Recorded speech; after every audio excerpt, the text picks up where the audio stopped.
Hello dear students, today we are going to study first part of 11th class, some basic concept of physical chemistry.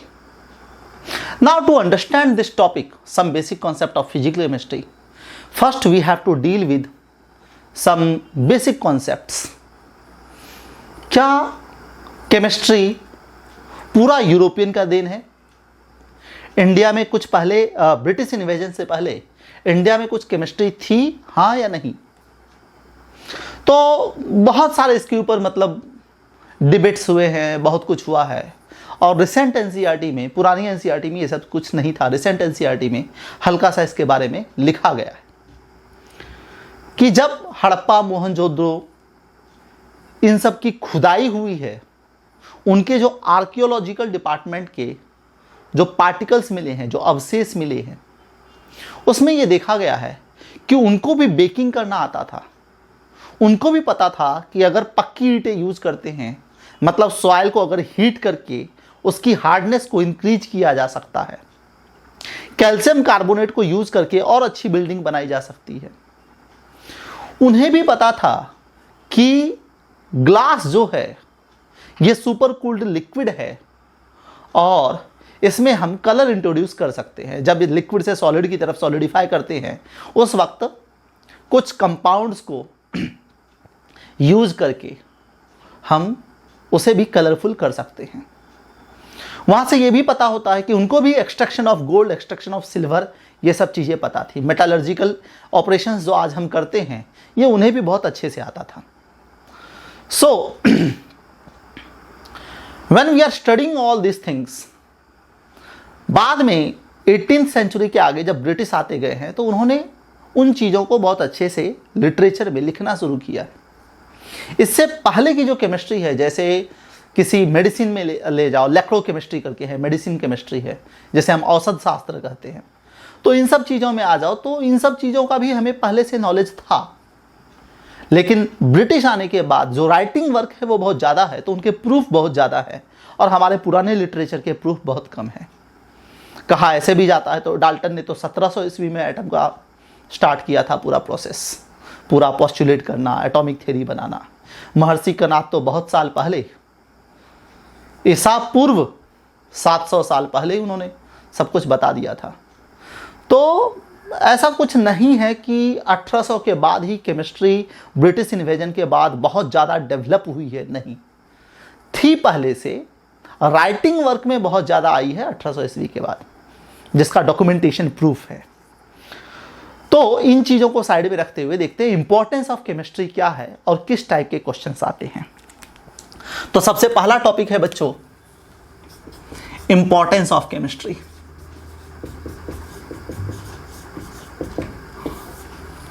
So importance of chemistry में सबसे पहला importance है pharmaceutical company, medicine department. तो जैसे कि एक virus है, जिसे हम ह्यूमन इम्यूनो डेफिशिएंसी वायरस कहते हैं, HIV कहते हैं, और इसके लिए जो ट्रीटमेंट निकला है, जो केमिकल कंपाउंड निकला है, जिसे हम क्या कहते हैं, एजिडोथाइमिडीन, जिसे हम क्या कहते हैं, एजिडोथाइमिडीन। उसी तरह कैंसर एक बीमारी है, सो सिस्प्लैटिन या taxol compound, it is used to treat cancer.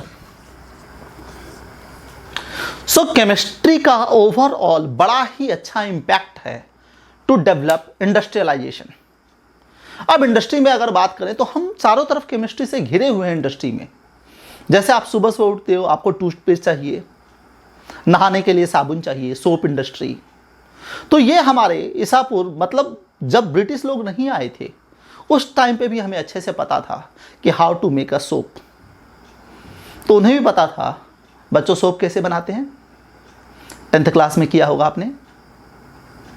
Glycerol plus soap दोनों एक साथ आते हैं। कैसे? कोई भी तेल वाला कंपोनेंट ले लेते हैं, कोई भी तेल वाला कंपोनेंट ले लेते हैं, try acyl derivative of glycerol when treated with the alkali NaOH या KOH। तो ये देता है glycerol plus soap. 10th class में आप लोगों ने इसका फॉर्मूला किया होगा, CH2C double bond O O R, CH double bond O O R and CH2C double bond O O R plus thrice NaOH या फिर थ्राइस KOH या फिर थ्राइस KOH। यहां से अगर देखते हैं तो पहले ग्लिसरॉल बनता है, मतलब CH2 CH CH2 और यहां पे लगता है OH plus RCOO acyl group और इसके साथ सोडियम है तो सोडियम या पोटाशियम है तो potassium, RC double bond O potassium. So formation of glycerol plus soap. तो सोप इंडस्ट्री के बारे में भी उनको पहले से पता था।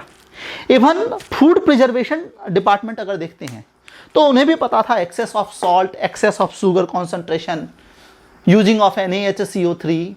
तो इन सब चीज़ों से हम फूड प्रिजर्व कर सकते हैं। स्टार्ट करते हैं केमिस्ट्री में मैटर क्या है, what is matter.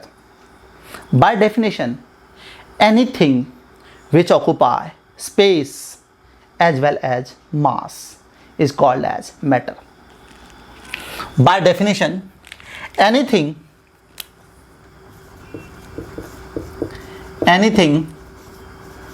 which occupy space as well as mass is called as matter. For example, आप जो भी मोबाइल देख रहे हो वो एक मैटर है, उसका मास है, होगा ना 150-200 ग्राम, कुछ ना कुछ तो होगा, आधा किलो का भी हो सकता है और स्पेस भी कंज्यूम करता है। मेरे हाथ में मार्कर है, ये भी एक मैटर है। मैं जिस कैमरा से आपको पढ़ा रहा हूँ ये भी एक मैटर है, जिस बोर्ड पे पढ़ा रहा हूँ ये भी एक मैटर है। तो हम आसपास मैटर से घिरे हुए हैं। दुनिया में हर वो चीज़ जिसका कुछ ना कुछ स्पेस होता है या कुछ ना कुछ मास होता है उसे हम मैटर कहते हैं। Now matter can be classified into various types based on physical classification and chemical classification. तो पहले हम देखते हैं physical part. So matter can be classified in 3 types, solid, liquid and gas. तो जैसा कि हमने प्रीवियस क्लासेस में भी देखा होगा, सॉलिड में जो पार्टिकल्स होते हैं, मैटर जिन चीज़ों से बना है, जिन पार्टिकल से बना हुआ है, तो सॉलिड में जो पार्टिकल्स होते हैं वो बहुत ही नज़दीक होते हैं, they are very close to each other. Liquid में यही पार्टिकल थोड़े दूर दूर होंगे और गैस में ये पार्टिकल बहुत दूर होंगे, tremendous away from each other. सो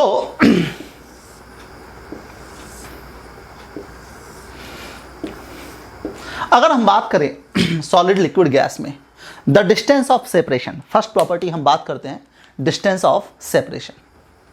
तो अगर हम बात करते हैं distance of separation,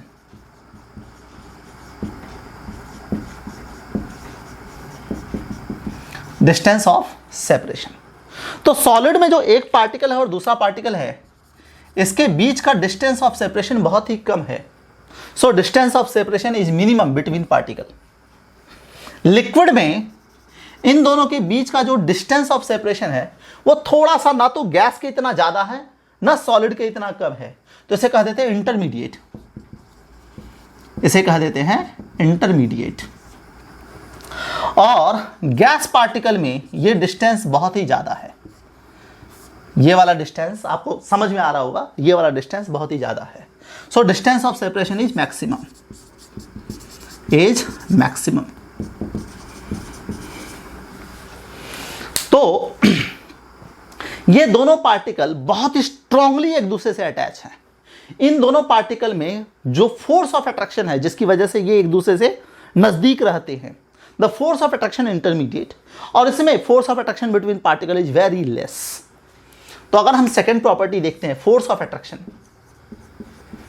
force of attraction, तो force of attraction in the solid is very high, it is again intermediate and it is very लो।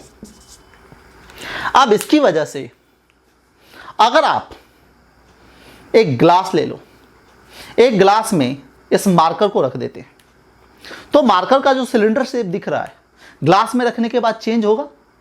नहीं होगा। इसलिए सॉलिड का जो शेप होता है वो फिक्स होता है, डेफिनाइट होता है।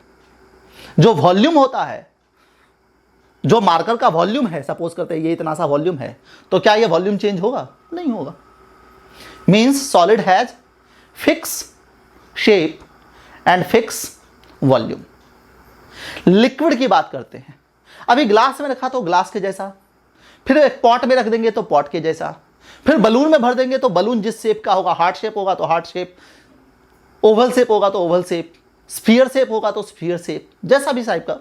मतलब लिक्विड अपना शेप चेंज कर सकता है। कहने का मतलब लिक्विड के पास अपना कोई शेप नहीं होता है।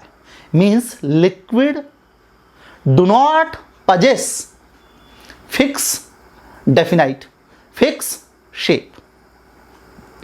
अब लिक्विड का वॉल्यूम, हम सपोज करते हैं कि हमारे पास एक गिलास पानी है 200 ml, अब उसे एक पॉट में रख दिया तो 200 ml का 500 ml होगा या 200 ml ही रहेगा? नहीं, 200 ml ही होगा। फिर उसे बलून में भर दिया तो भी 200 ml रहेगा। मतलब लिक्विड का वॉल्यूम फिक्स रहता है या नहीं रहता है? लिक्विड का वॉल्यूम फिक्स रहता है, लेकिन शेप फिक्स नहीं होता है। Therefore, we can say that liquid do not possess fixed shape, but it has fixed volume. अब बात करते हैं गैस की। तो सपोज करते हैं कुछ एक बलून में गैस है हमारे पास, क्लियर? एक सिलिंड्रिकल सा बलून है हमारे पास, लंबा सा, आप मेले में जाते हो देखते हो, लंबा सा सिलिंड्रिकल बलून है। उसमें जो हवा है, अगर वो हम दूसरे बलून में से ट्रांसफर कर दें जो हार्ट शेप का है, तो हार्ट शेप जैसा हो जाएगा। उसके बाद स्फीयर शेप का, तो स्फीयर शेप का हो जाएगा। उसके बाद उसका जो शेप है वो तो फिक्स नहीं हुआ। अब जो वॉल्यूम है, तो गैस का वॉल्यूम हमेशा कंटेनर के वॉल्यूम से रिलेट होता है। जैसे सिलेंडर लंबा सा है तो उतना ही सा gas molecule, force of attraction between particle is very very less, इसलिए बहुत ज़्यादा वॉल्यूम ऑक्युपाई कर लेता है, length into breadth into height.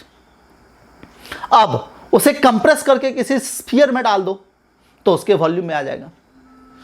कहने का मतलब हुआ solid has fix shape and volume. Liquid के पास बच्चों वॉल्यूम चेंज होगा? नहीं। शेप चेंज होगा? यस। गैस के पास कुछ भी नहीं होता है, ना वॉल्यूम फिक्स होता है ना शेप फिक्स होता है। अब आगे चलते हैं केमिकल क्लासिफिकेशन। केमिकल क्लासिफिकेशन में जाने से पहले कुछ टर्म देख लेते हैं जो आपने बिलो 10th क्लास पढ़ा होगा। वो टेम्परेचर जहां पे सॉलिड कन्वर्टेड इनटू लिक्विड, उसे कहते हैं मेल्टिंग पॉइंट, और सॉलिड से लिक्विड वाले प्रोसेस को हम कहते हैं मेल्टिंग, और लिक्विड से गैस वाले प्रोसेस को हम क्या कहते हैं? बॉइलिंग। उसी तरह अगर गैस पार्टिकल से हम लिक्विड पार्टिकल की तरफ जा रहे हैं, अगर गैस पार्टिकल से हम लिक्विड पार्टिकल की तरफ जा रहे हैं, बॉइलिंग भी कह सकते हैं इसे, इवापोरेशन भी कह सकते हैं। Technical sound good evaporation, technically sound good evaporation. Gas से लिक्विड बनाने वाले प्रोसेस को कहते हैं कंडेंसेशन, और लिक्विड से सॉलिड बनाने वाले प्रोसेस को कहते हैं फ्रीजिंग। तो ऐसा भी एक प्रोसेस है जहां पे सॉलिड लिक्विड को ना टच करते हुए सीधे गैस स्टेट में आ जाए।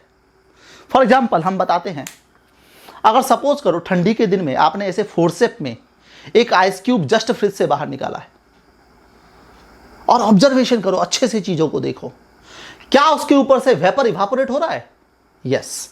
क्या नीचे से लिक्विड हो रहा है? यस। अब चीजों को समझो। तो सॉलिड नीचे की तरफ, ग्रेविटी की तरफ लिक्विड में कन्वर्ट हो रहा है, लेकिन ऊपर तो वेपराइज हो रहा है, गैस बन रहा है ना। तो बहुत बार होता है सॉलिड सीधे सीधे गैस में कन्वर्ट होता है, जिसे हम क्या कहते हैं? सब्लिमेशन। जिसे हम क्या कहते हैं? सब्लिमेशन। तो इस चीज को अगर अच्छे से देखें, ड्रॉ करें टेबल वाइज, तो हमारे पास एक ट्रायंगल है। उस ट्रायंगल में हमारे पास तीन चीजें हैं, सॉलिड, लिक्विड और गैस। सॉलिड है, लिक्विड है और गैस है। The process which convert solid into liquid, melting. The process which convert liquid into gas, evaporation. Solid से सीधे gas without liquid touching, sublimation.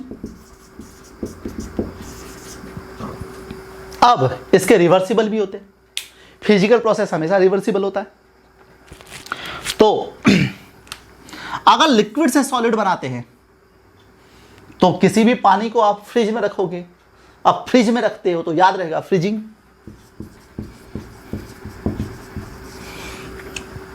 आपने पढ़ा होगा, जो पानी को हम पॉट में गर्म करते हैं और ऊपर ढक्कन रहता है, ऊपर लिड रहता है या ऊपर कुछ कवर रहता है, गैस पार्टिकल वहां पे कंडेंस हो जाती है। ये कंडेंस वर्ड आपने सुना होगा।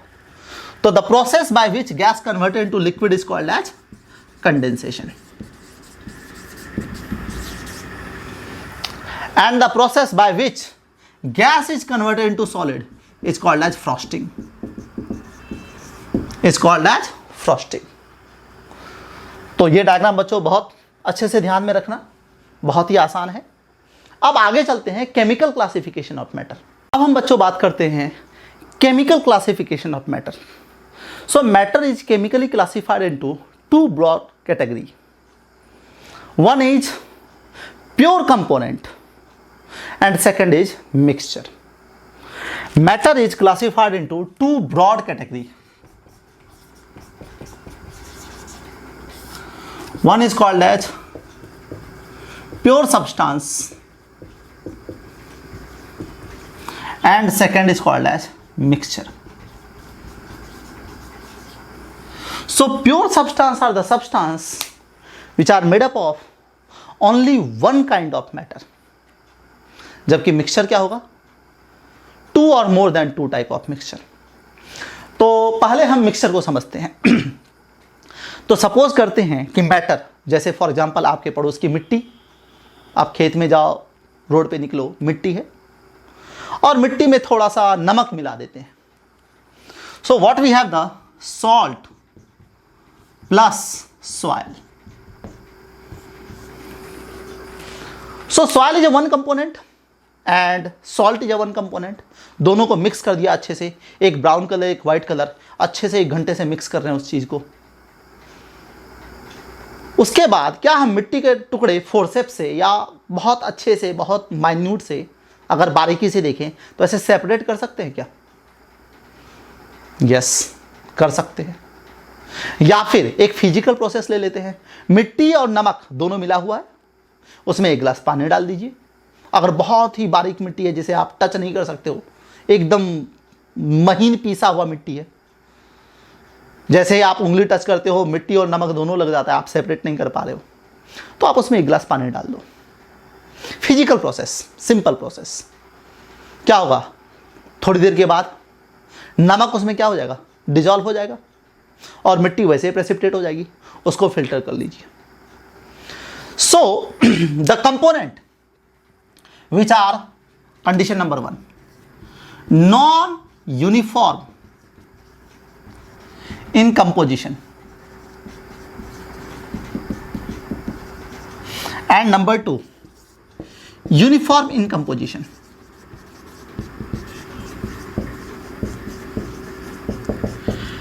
अभी जो आपने फिल्टर किया, अब इसमें क्या मिक्स किया? वाटर, और फिल्टर किया तो फिल्टर किया तो फिल्टर पेपर के ऊपर क्या मिलेगा? नमक या पानी या मिट्टी? फिल्टर पेपर के ऊपर क्या मिलेगा आपको? मिट्टी मिलेगी। और नीचे जो मिलेगा सिर्फ नमक मिलेगा, सिर्फ पानी मिलेगा, या नमक और पानी दोनों मिलेगा? Of course it is mixture of salt plus water. अब आप ऊपर से एक चम्मच निकाल लो और नीचे से एक चम्मच निकाल लो। दोनों चम्मच में जो लिक्विड है, दोनों का कंपोजिशन, दोनों का टेस्ट, दोनों का अपीयरेंस सेम होगा, डिफरेंट होगा? बिल्कुल सेम होगा। सब कुछ सेम होगा, 100% सेम होगा, और उसे हम कहते हैं यूनिफॉर्म। तो salt plus water is going to form a uniform solution, इसलिए हम उसे कहेंगे होमोजेनियस मिक्सचर। इसलिए हम उसे कहेंगे होमोजेनियस मिक्सचर।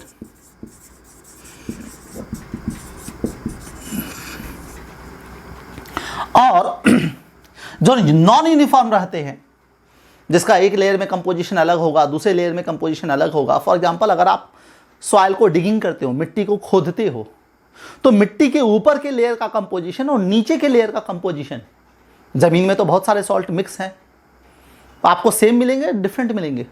डिफरेंट मिलेंगे। तो नॉन यूनिफॉर्म को हम कहते हैं heterogeneous composition, heterogeneous mixture.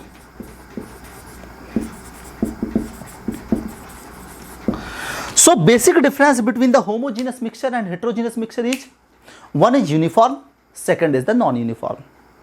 Now, somewhat technical point is there. What is the exact difference between homogeneous and heterogeneous?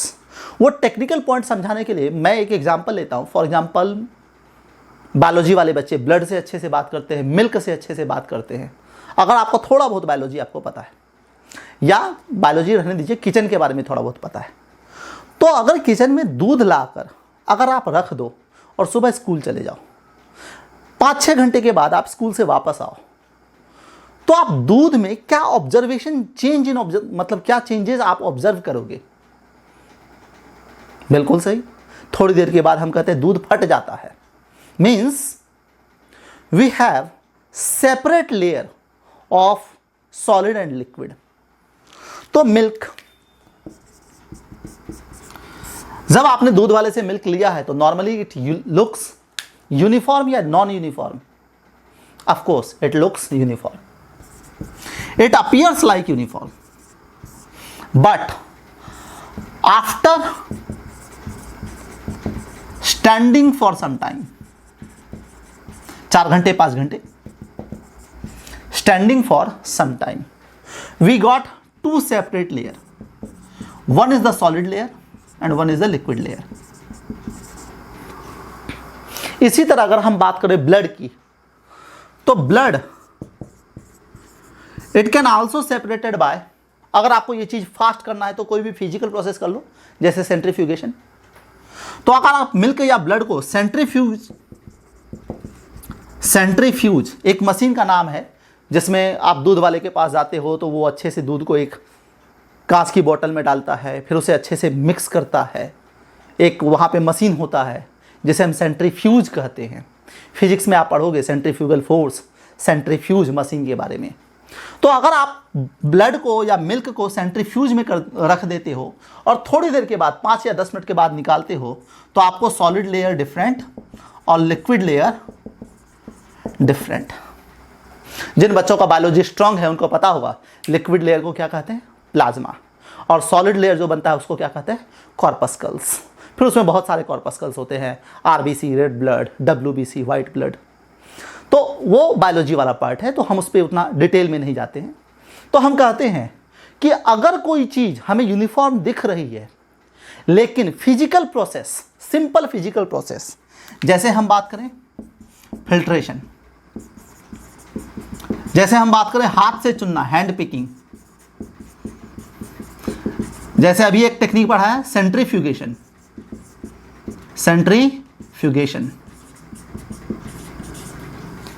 किसी भी सिंपल फिजिकल प्रोसेस से हम उसे अलग अलग पार्ट में डिसोसिएट कर सकते हैं, सेपरेट कर सकते हैं, तो उसे हम होमोजीनस काउंट करेंगे, हेट्रोजीनस? ऑफ कोर्स उसे हम हेट्रोजीनस काउंट करेंगे। वो कैसा दिखता है इससे मैटर नहीं है। अगर फिजिकल प्रोसेस होने के बाद वो 2 लेयर में सेपरेट हो जाता है तो हेट्रोजीनस, और 2 लेयर में सेपरेट नहीं होता है, सेम फेज में रहता है, पहले भी लिक्विड फेज में था, बाद में भी लिक्विड फेज में रहता है, तो क्या कहेंगे? होमोजीनस। जैसे सपोज करते हैं sugar plus salt plus water plus citric acid. हमने बच्चों ये क्या बनाया हुआ? एक शरबत बनाया हुआ, ठीक है। तो अगर आप एग्जाम क्वालिफाई किए और मैं आपके घर आया तो आप सबसे पहले शरबत पिलाते, कड़ी धूप में अगर आए हैं, दोपहर की धूप में, तो ठीक। तो आपने पानी लिया, उसमें थोड़ा सा नमक डाला, थोड़ा सा चीनी डाला और थोड़ा सा नींबू निचोड़ा और अच्छे से मिक्स किया। क्या अब उसमें से फिजिकल प्रोसेस यूज करके, सिंपल फिजिकल प्रोसेस यूज, बिना कॉम्प्लिकेटेड प्रोसेस यूज किए, आप उसमें से साइट्रिक एसिड बाहर निकाल सकते हो? नमक बाहर निकाल सकते हो? नहीं। तो यहां पे अगर आप इस ग्लास वाटर को थोड़ी देर के लिए रख दो, और मैं बात करते करते बिजी हो गया और 1 घंटा तक वो ग्लास वैसे ही रखा हुआ है, तो क्या शरबत में नीचे चीनी नीचे प्रेसिपिटेट हो जाएगा, नमक नीचे प्रेसिपिटेट हो जाएगा, मतलब नीचे बैठ जाएगा, प्रेसिपिटेट हो जाएगा, सिंक हो जाएगा? यस और नो? बिल्कुल नहीं। 1 घंटे बाद भी उसका फिजिकल अपीयरेंस वैसा ही रहेगा, वो वैसा ही दिखेगा, and that is called as homogeneous, uniform. That is called as homogeneous uniform. तो rapid revision: homogeneous, heterogeneous, homogeneous uniform, heterogeneous non uniform. Homogeneous can not be separated by simple physical technique, and heterogeneous can be separated by simple physical technique.